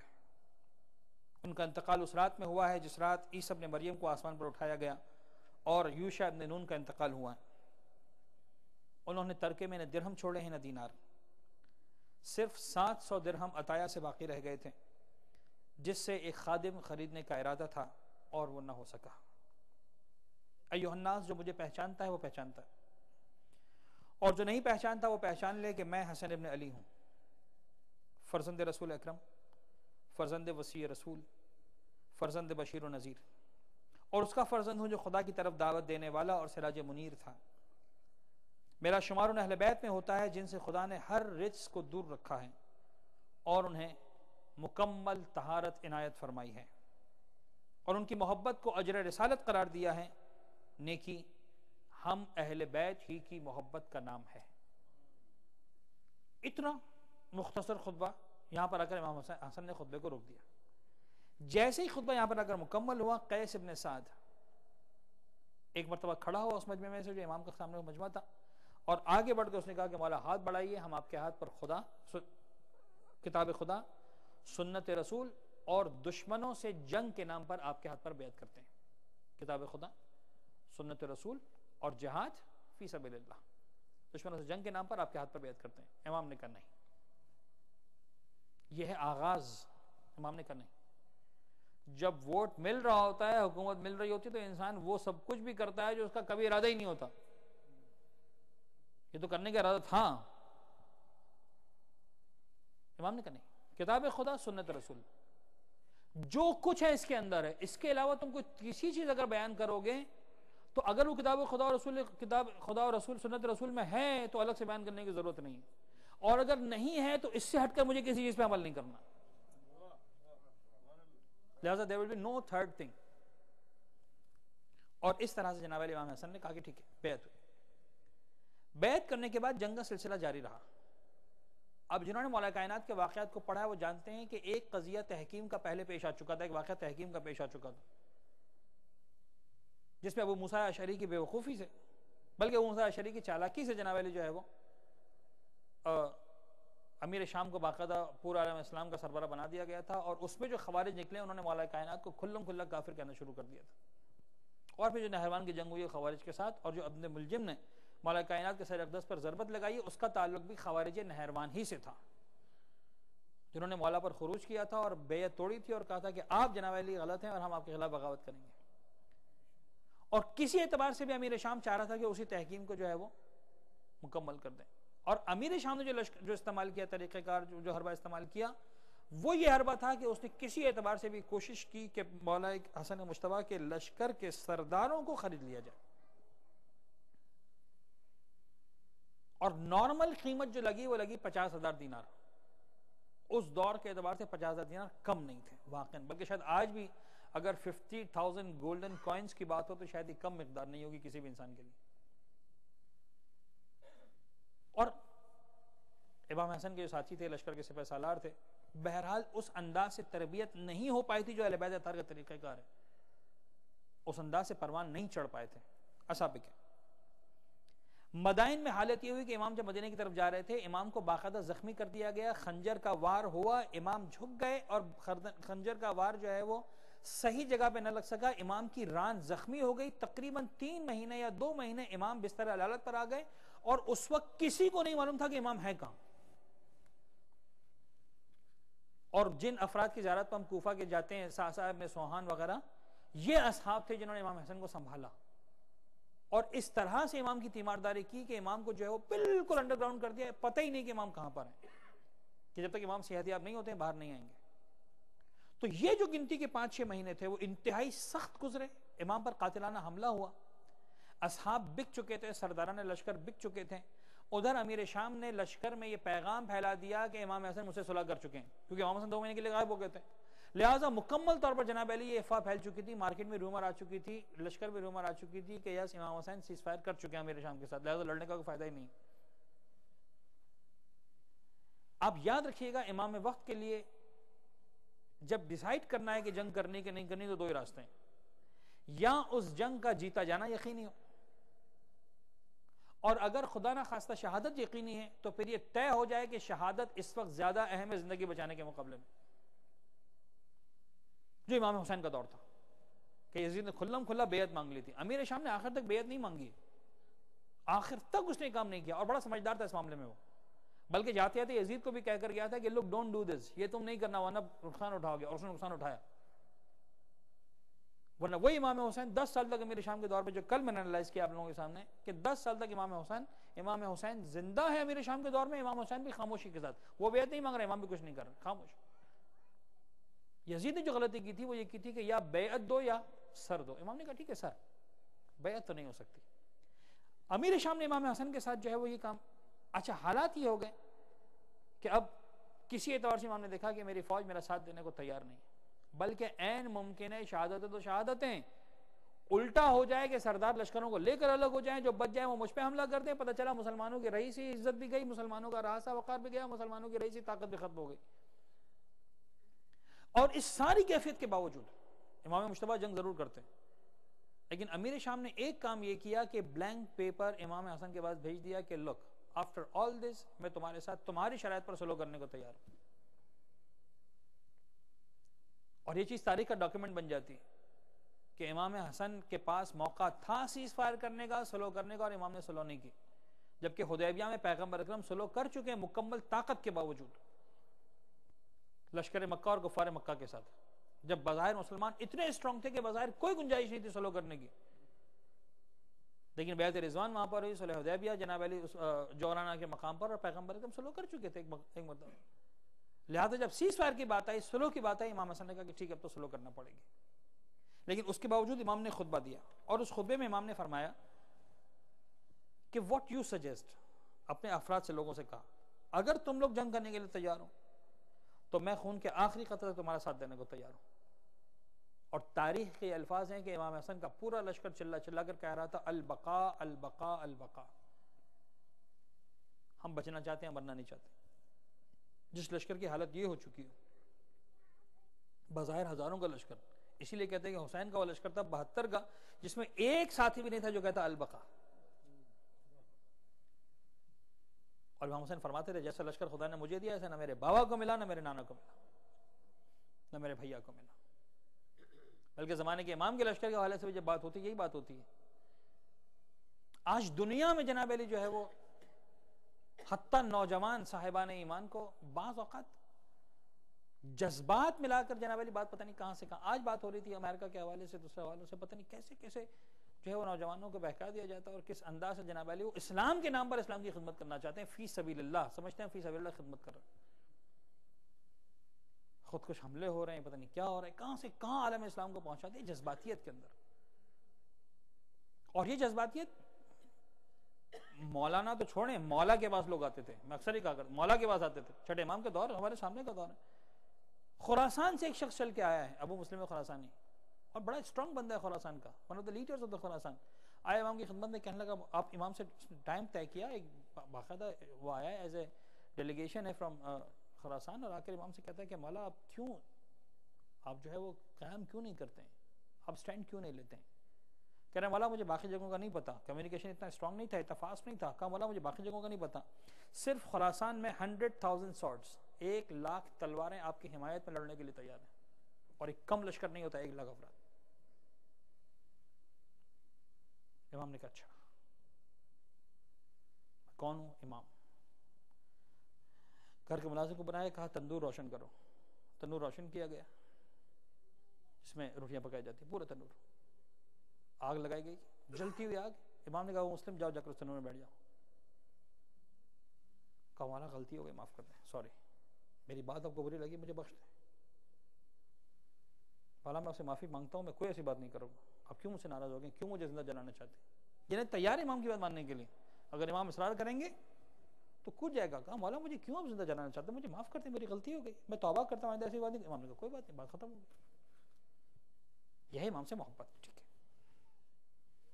دوسرے موضوع کی بات ہو رہی تھی، اسی میں ایک ہارون مکی، امام کو دوسرا صحابی، مکے کا رہنے والا، اندر داخل ہوا، سلام کیا. اس کو کچھ نہیں پتا کیا ہوا، تنور روشن تھا. امام نے کہا ہارون تنور میں کود جاؤ. جوتیاں اتاری اندر.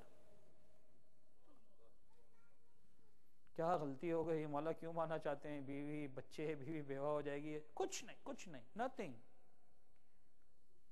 روایت کا جملہ یہ. اس کے بعد امام ابو مسلم خراسانی سے خراسان کی مارکیٹ کے بارے میں باتیں کر رہے تھے. جیسے مثال کے طور پر فرض کر لیں کہ میں یہاں سے آیا، پتہ چلا کچھ 2-4 مالز میں نے گھومے، اور جناب علی میں پاکستان چلا گیا، اور اب کوئی پاکستان آیا یہاں سے دوستوں میں سے، اور بلا بیٹھے تھے، اچھا بتاؤ ذرا اس مال میں کیا ہو رہا ہے، اور اس اسٹور میں کیا ہو رہا ہے، کوئی نئی سیل لگی ہوئی ہے، آج کل بائنگ پاور کیسا ہے لوگوں کا، ہے نا، جو ایک جنرل باتیں ہوتی ہیں. یا جیسے ہم یہاں سے پاکستان آتے آتے لوگ پوچھتے ہیں اچھا مولانا صاحب بتائیے وہ تاریخ روڈ پہ کیا ہو رہا ہے، اور وہ فلاں جگہ پہ کیا ہو رہا ہے، اور امام مرگاہ کا کیا حال ہے. اب یہ بیچارہ بتا تو رہا ہے امام کو، لیکن اوپر نیچے، جیسے آپ اوپر نیچے ہونا شروع ہو گئے نا، ٹائم جا رہا تو بالکل ایسے اوپر نیچے کہ اب یہ کب جو ہے وہ 10-15 منٹ گزر گئے، اس کو پتا ہے کہ بھائی یہ بیچارہ جل کر اب تک تو کوئلہ ہو چکا ہوگا. اچھا امام بھی جانتے تو ہیں کہ کیا ہو چکا ہے، لیکن امام اپنے چہرے پہ نہیں لا رہے. کچھ دیر بعد امام نے کہا کہ آؤ چلو، تمہیں فکر ہو رہی ہے کہاں والا. تنور کے اوپر گئے، ابو مسلم آرام سے بیٹھے ہوئے کھیل رہے ہیں سنت ابراہیمی، جیسے جناب ابراہیم نمرود کی آگ میں کھیل رہے تھے. آگ میں کھیل رہے ہیں، امام نے ہاتھ دیا، ہارون مکی نے ہاتھ لیا، باہر آئے. ابو مسلم 1,00,000 تلواریں، یہ بتاؤ ایسے کتنے ہیں؟ کہا مولا ایک بھی نہیں. امام نے کہا جب ایسے ہو جائیں گے تب ہم جنگ کریں گے، جب ایسے ہو جائیں گے. کہ جنہیں پریچنگ کی ضرورت نہ ہو سمجھانے کے لیے، تربیت اتنا اسٹرانگ ہے. تو خیر امام حسن مجتبیٰ کا دور اتنا سخت دور تھا کہ لوگ سامنے البقاء البقاء کا نعرہ لگانے. ادھر امیر شام کی طرف سے جو ہے اوپن پیپر ہے، بلینک پیپر ہے کہ جو لکھنا چاہے لکھے، میں سائن کرنے کو تیار ہوں. اب امام کی جیت یہ تھی کہ ٹھیک ہے اب جب ڈاکومنٹیشن کی وار ہے، دیکھیں نا کہیں کہیں سائبر وار ہو رہی ہے، کہیں پر کلچرل وار ہو رہی ہے، ہر جگہ میدانوں کی جنگ نہیں ہے. آج کا مسلمان سمجھتا ہے کہ جنگ صرف میدانوں کی جنگ ہے، ایسا نہیں ہے. آج ہم جہاد کے نام پر صرف ایک ہی چیز سمجھتے ہیں کہ جہاد کے نام پر یہ کہ صاحب سڑکوں پہ آ جاؤ، نعرے لگاؤ، فٹ پاتھ پہ آ جاؤ، مارو مرو یا مر جاؤ تو شہادت ہو جائے گی. ایسے نہیں ملتی شہادت، اتنی سستی نہیں ہے شہادت.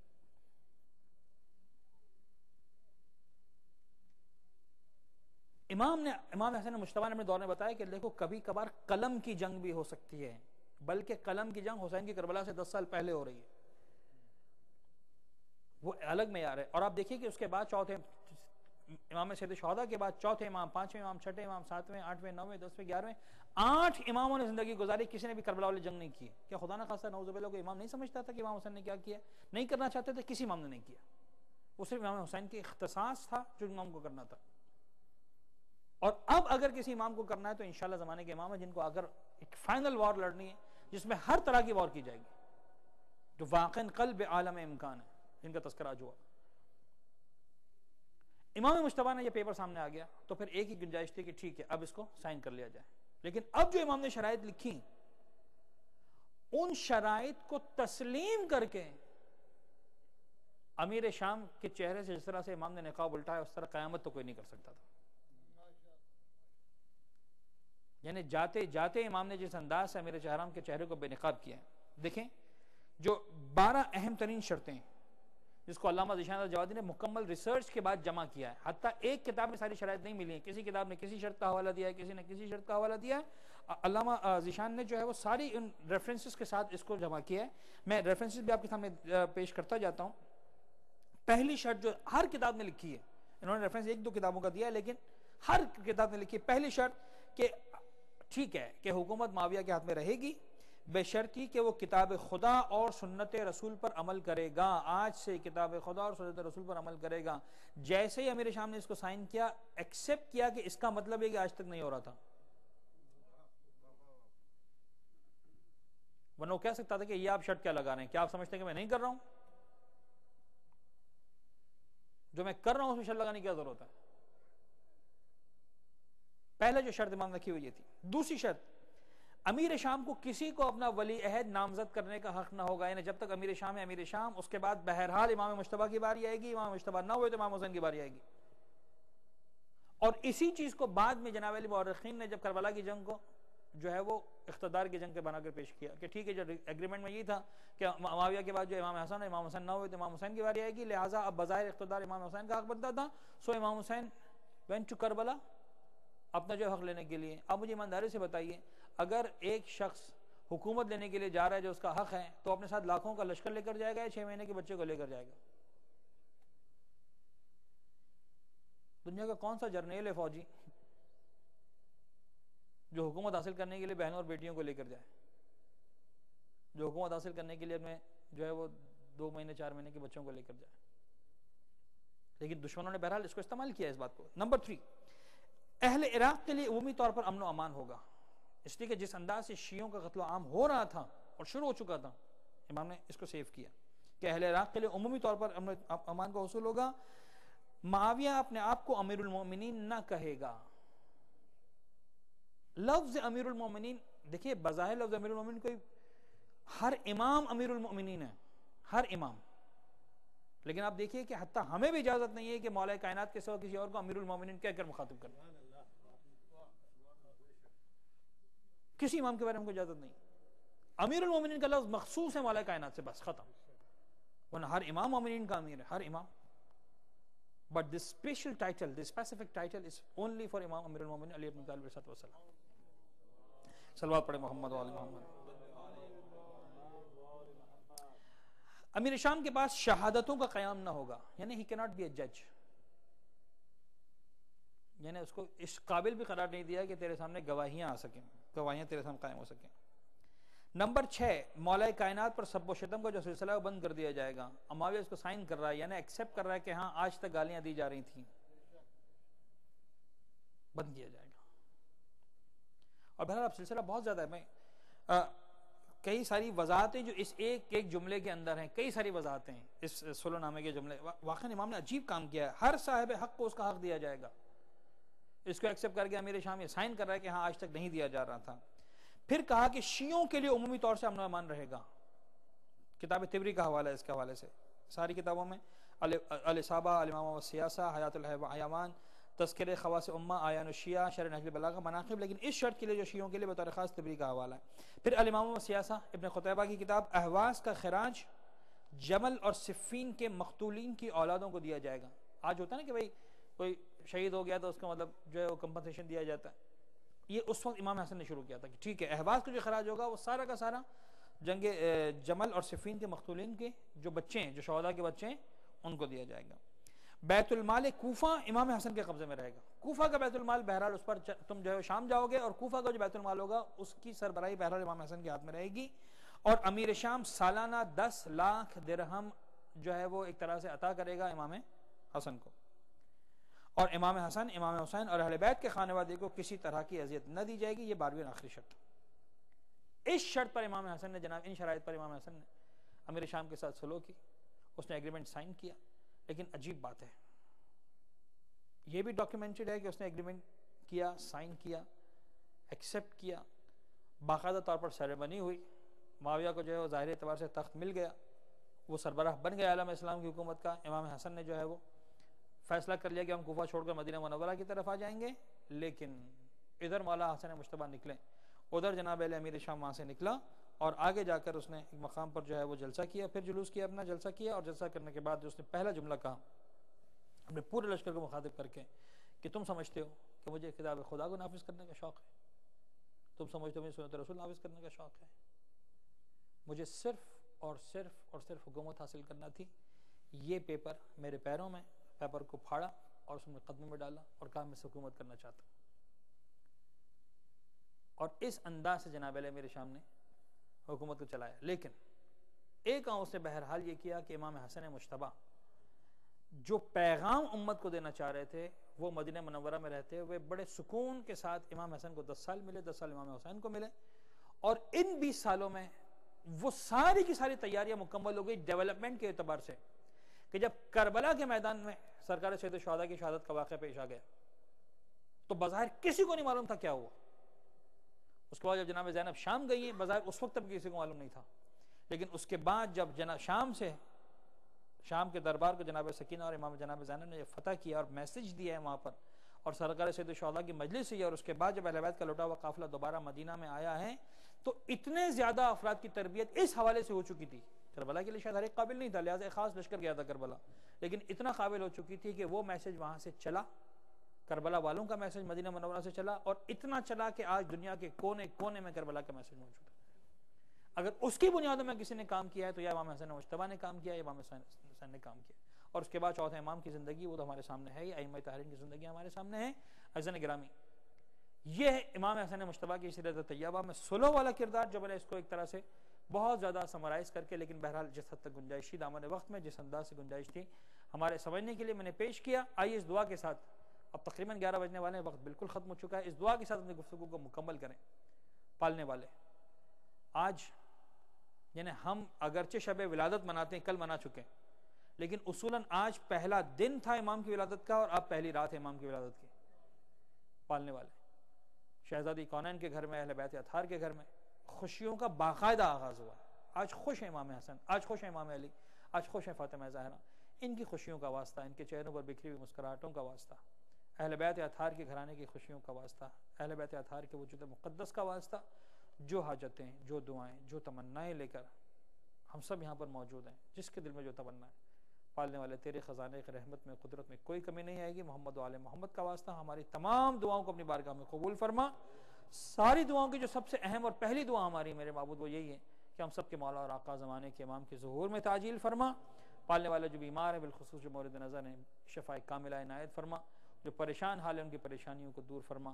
جو بے اولاد ہیں ان کو اولاد صالحہ عنایت فرما. جو بے روزگار ہیں، جو کم روزگار ہیں، ان کا رزق حلال و طیب، جو رزق حرام میں مبتلا ہیں، ان سب کے رزق حلال و طیب میں کثرت و برکت و وسعت عنایت فرما۔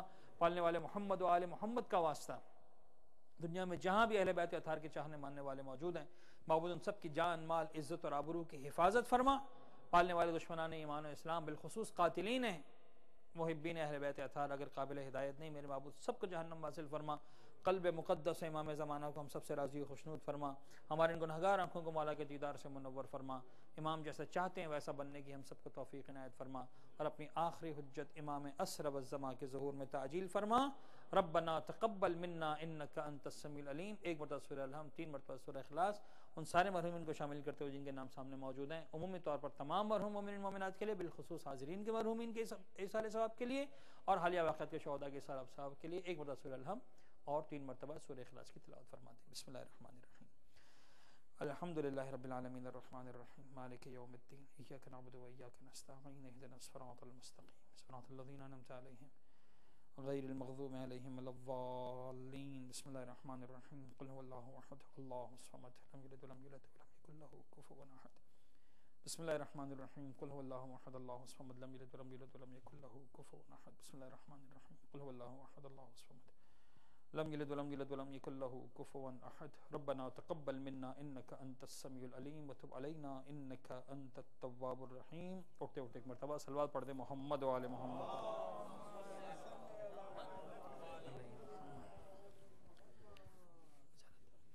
مومنین متوجہ زیارت۔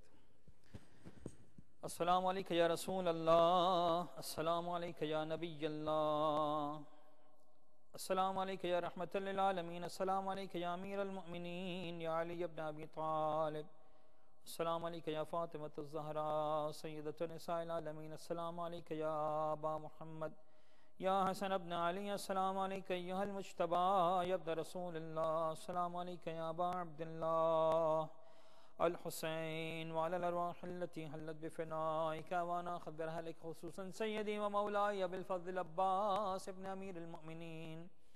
السلام علیکم جميعا ورحمۃ اللہ وبرکاتہ۔ السلام علیکہ یا غریب الغرباء، السلام علیکہ یا معین الضعفاء والفقراء، السلام علیکہ یا شمس الشموس یا انیس النفوس ایہا المدفون بارض طوس الرضا المرتضی، السلام علیکہ وعلی اختک فاطمۃ المعصومہ ورحمۃ اللہ وبرکاتہ۔